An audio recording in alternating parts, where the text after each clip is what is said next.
আমি বারবারই বলি আপনারা বাইরে কখনো কাজ করাবেন না।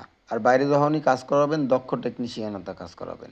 দেখেন কিভাবে ওয়ারিংটাকে কেটে কেটে একদম পুরো নষ্ট করে ফেলছে। ঠিক আছে? হেডলাইটের সুইচ সেটিং করতে যেয়ে। তাহলে আজকে এইটা নিয়ে আলোচনা করব। ফুল ভিডিওটা দেখবেন, চলুন।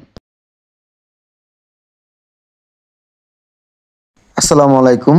আমি মোহাম্মদ তমিন খান, বাইক সার্ভিসিং বিডি চ্যানেল থেকে। আজকে আমি দেখাবো যে ওয়ারিংটা বাইরের থেকে কাজ করিয়ে যে কি অবস্থা করছে আর ওয়ারিংটির কি হাল। আমি আপনাদের বারবার বলি, শোনেন, যে ইউটিউবে অনেকজনে রিভিউ দিয়ে থাকে ভুংবাং। আমার দ্বারা কোনো ভুংবাং না, আমার ডাইরেক্ট কথা। ঠিক আছে?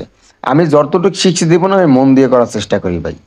আপনার ভালো লাগতেও পারে, নাও লাগতে পারে, সেটা হচ্ছে আপনার ব্যক্তিত্ব ব্যাপার। আপনি আমারও যাচাই করতে দেখতে পারেন। ঠিক আছে? আমি যতদিন পৃথিবীতে আছি আমি আপনাদের পাশে থাকতে চাই এবং সঠিক কাজটাই উপহার দিতে চাই। এই যে ওয়ারিংটারে মানে যেভাবে কাইটা কাইটা মানে গুটি গুটি বানাইছে, এটা মানে খুবই খারাপ লাগতেছে আমার। কেন, একটা নতুন বাইক, 100 কিলো না 200 কিলো চলছে বাইকটা। ঠিক আছে? এটা সুইচ সেটিং করতে গেছে গ্যারেজে, মানে তার মার কাইটা একদম পুরো সুইচ লাগাই দিছে। ঠিক আছে? এটা হচ্ছে আবাঙ্গাল মিস্ত্রি। তারা আমি অপমান করতেছি না, ছোটও করতেছি না। তার আউট নলেজ থাকা দরকার যে এই বাইকটা কিনছে, যে আমি এইভাবে না করে এভাবে করি। ঠিক আছে? এই দেখেন হলুদ যে তারটা, এটা তারটা আমি যদি মানে চাপ দিয়ে জ্যাকটা খুলি তাহলে কিন্তু আমার হয়ে যায়। এটা কিন্তু উল্টোপাল্টা কাজ করছে।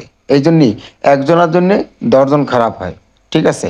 এই যে কাস্টমারগুলো মানে এই যে যত বাইক লাভাররা আছে, এই বাইক লাভারকে কিন্তু এই আমরা গ্যারেজে যে মানে খুব ভালো লোকরা আছে এরাই নষ্ট করে ফেলায়। মোবিল চেঞ্জ করতে গেছে কয় রিং পিস্টন লাগবে, জানে না, হনে না, বোঝে না, খালি উল্টো পাল্লাটা কাজ করে দেয়। মোবিল চেঞ্জ করতে গেছে কয় আপনি টাইমিং চেন নষ্ট, চলছে কিন্তু 10,000 কিলো। এরকমের কইরে এই গ্রাহকগুলো নষ্ট করছে। এগো এগো কাছে যাওয়াই যাবে না ভাই। দক্ষ টেকনিশিয়ানের কাছে যান, দক্ষ মানুষের কাছে যান, দক্ষ মানুষের হাতে কাজ করান। ঠিক আছে? তাহলে আমি